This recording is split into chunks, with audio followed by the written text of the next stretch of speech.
Huwag sasakit ang loob mo dahil may masamang tao. Given na yan, expect mo na yan. Amen?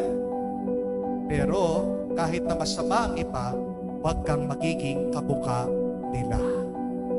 Ang pinakamalala na pwede mangyari sa iyo ay maging kamukha mo ang mga ayaw mong tao.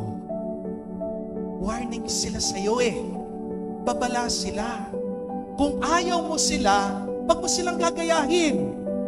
Tandaan niyo po, ang krus, hindi yan gawa ng Diyos. Sinong gumawa ng krus?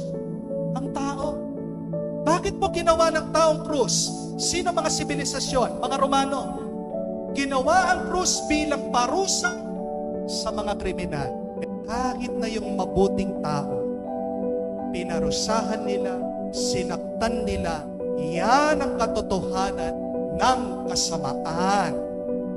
Kahit na pagkabait-bait mo, kahit na pagkasipag-sipag mo, kahit na madasalin ka, dahil may kasamaan sa mundo, masasaktan at masasaktan ka. Don't expect everything to be good.